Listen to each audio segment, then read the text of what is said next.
What's up, guys? TheDevildogGamer here, and we are back with some War Thunder, here to talk a little bit about some of my quirks with it and issues. If you don't know, I'm a huge fan of War Thunder. Even though I don't post videos as regularly as Mr. Fly Daily, my good buddy, I do play it every day, at least 1 to 2 hours, if not more if I have time, just to grind out stuff and, just do stuff. Because I like to grind. I'm on my 3rd account, actually, so I like to kind of unlock stuff on my own. Majority of the time, unless it's new vehicles, and then Gadget helps me out. Especially the Battle Pass. I've been having a lot of fun grinding out Battle Pass too, which is great. But here I'm going to talk about, it's not just air battles. I do air battles from time to time, but I'm not a huge fan of it, especially the higher tier stuff with the missiles and all the AIM-9s and R60s. Not a huge fan of it. But I still do it because it's fun, and but honestly, if I want to do air combat, I'll play DCS. That's just my go-to. I usually play tanks and realistic and naval, which naval, I'm liking the direction it's going. Don't really have much qualms about naval. I really want to see some of the other battleships come in, and even once we start going into the modern age with anti-ship missiles and all kinds of stuff like that, it's going to be really cool. They've set the future open, and I really think subs are coming. But specifically, my issues right now are with ground forces. Top tier, I have a lot of fun with. There's a lot of things have been nerfed recently with it, or over time, and I'm getting kind of annoyed with it. My biggest issue is with the Shorads, all the Flakarads, the Tunguskas, all the South Coast guided shit. Right now, there is really no counter to it unless you're in a Tiger with the Pars 3 fire and forget infrared launched missiles. If you take a chopper up or a plane up, you're basically at the mercy of the ground forces, or if you're lucky, you have to sneak up on one. There is no counter to them at all. You take a chopper up, and there's anything up, like an ADATS, good luck. You're dead. You're basically dead. There's no way. Flares won't help you since everything's wire guided. You're just dead unless you get behind something, and that kind of irks me. Everything has had a counter. And when the helicopters became a thing and everyone was bitching and complaining about them, we started getting stuff that'll just take them out of the sky pretty much instantly. And since then, we've had no counters. Well, there are counters to the Shorads. There are harms, which can be added, which of course we don't really have any fighters that can possibly be added, which are anti-radiation missiles that track it on the radar. And yes, even though they are Salcos, they do emit pulse frequencies, especially if you're locking with the guns. And the way they've actually had, especially with Tunguska, the way they've modeled that is the always-on radar that the Tunguska is using, because that's what it uses for guns, to track ranging and things like that. So that's mainly what the radar is done for, is acquisition and ranging for those missiles and guns. And the way they have it in the game, most of those radar emitters for the Shorads are using that because they have the gun system set up for it. So they can be detected and launched on like things for harms. But we don't have really many harm aircraft right now.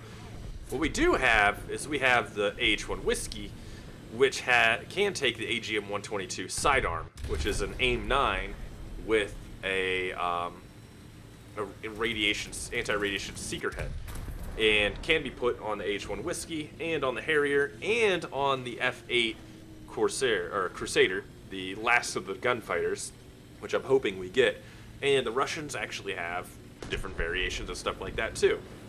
While, it's not a surefire thing as like a Pars 3, the Shorads can actually turn their radar emitters off during the launch and move, therefore completely destroying the track at that point, because that's what it's tracking in on, is the radar emitters, and you can turn in radars. I'm really surprised we haven't gotten any anti-radiation missiles yet, because right now Shorads are completely uncountered, and it would be an easy way to counter, plus it wouldn't be a game over, game-changing thing, because they would just have to learn how to toggle their radar here and there, which they should be doing anyways, and I think that would really set them up for it. That's something I want to see. You can get the AGM-45 Shrike, which are more for like fan songs, and there are different variants built, but we can get really deep into that. Harms, Russians have a ton of different ones, the Chinese, the French, the Germans, it doesn't matter. And most of the aircraft, the high-tier aircraft, can carry variants of certain things like that. Even the helicopters which is, I think, is something cool. Because the helicopter gameplay is pretty much dead in the water at the moment because of SHORADs, and even aircraft are kind of you know what I mean? And, you know, and speaking of aircraft, kind of mad that we actually got the A7, because there are so many 60s era aircraft that we haven't gotten yet.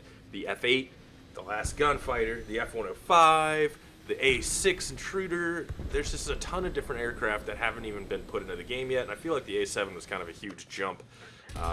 It kind of made me mad. Top tier aircraft is kind of annoying right now because the short-range air-to-air missiles or the Harriers make it basically unplayable, and is annoying. And I really think they should kind of focus more on filling out the 60s, because the 60s had, and all nations had, a ridiculous amount of aircraft and innovation, and I would really like to see the 1960s to 70s filled out pretty ridiculously before we start getting into anything. Because now everybody wants the A-10. Well, I hate to tell you, the A-10's gun sucks for anti-tank. Barely take out a T-62. I know you guys really want to take it out against like T-90s and stuff, but it ain't happening, Captain. I'm sorry to say.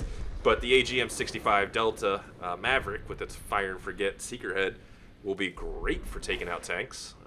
That's mainly what it's for. The weapon loadout for the A-10 is going to be amazing, minus the gun. I know everybody wants the gun, but it's not going to happen really, as well as people think it's going to happen.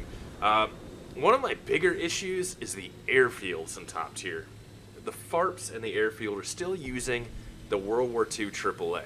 And we have things that are way faster that it can't even engage very well. We really need like either Zu-23s or a SHORAD of some type. Rapiers would be really nice. Or even something bigger to take things that are just like, because if you go with a plane on ground and you try to land, or even, you know, top tier, it's just, you're gonna get strafed and the guy's untouchable, and it becomes like, especially with ground forces, you take off with a helicopter, guarantee you there's a plane hovering around just waiting for you to take off, and then it comes and murders you, and there's nothing you can do about it, because the AAA there at the airbase is just absolutely terrible. So that's something that needs to be addressed pretty quickly. I would think that it's something they, you know, once a certain BR hits, maybe even when there's FARPs or available for helicopters in that mission because of the BR, we start getting Zu-23s or some type of SHORADs that can take things out. Because air base camping is just ridiculous at top tier, and there's nothing you can really do about it, except, you know, pray that the guy misses his pass and that you get away, and things like that. But another big thing is new maps are needed for top tier.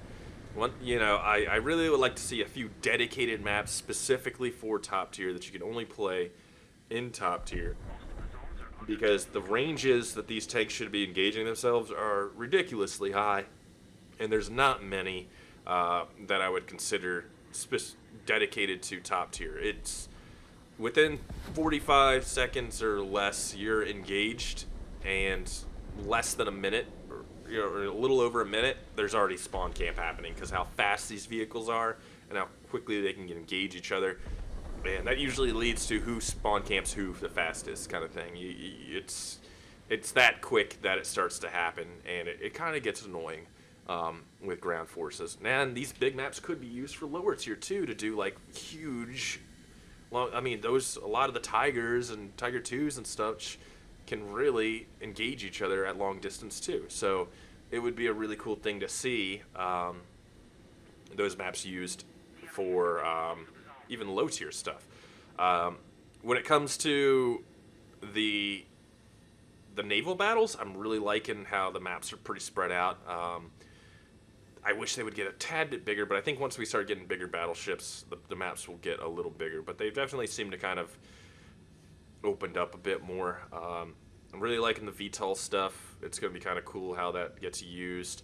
And even the guided missiles that we're going to get with the new MiG-21 and we get with the Yak-38 are really awesome. I'm really hoping we start getting the future they use targeting pods kind of similar to how you would get them for the chopper, and you can just kind of either reset them or reuse them, and you know it's there with the chopper. Targeting pods are working with the chopper that's I guarantee you that's the system they're going to use to kind of just knock it over real quick, and just give you kind of a heading indicators and things like that, like most targeting pods have. So that system's already there for the future, and I guarantee it's just going to be a quick copy and paste because it's totally workable.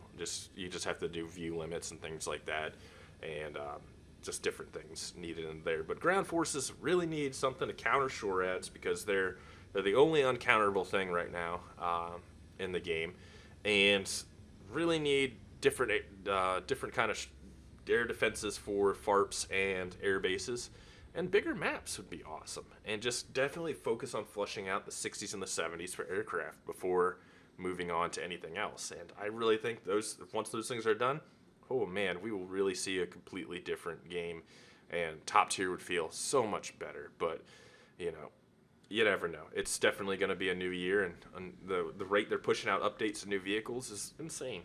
And definitely props to them for, there's a lot of other games out there, World of Tanks, that don't push out new shit very fast, and War Thunder is like, we got new power, and then they're already showing off like 2 days later stuff for hot tracks. I'm like, damn, dude, they are pushing it. So definitely props to them, man. They make an amazing game. A few kinks here and there, but no game's perfect. And they really put their blood, sweat, and tears to giving everybody just as much stuff as possible to enjoy. And dude, this game, just the amount of vehicles in it is amazing, and that's what I love about it. There's always something for somebody to do that's like just so much there, and you're not stuck playing like, oh, I gotta keep playing this vehicle over and over and over again. There's so much stuff, man. But anyways, tell me what you think. Questions, comments, concerns about what my thoughts about War Thunder, and I'd like to think what you guys hear. All right, talk to you guys later. Peace.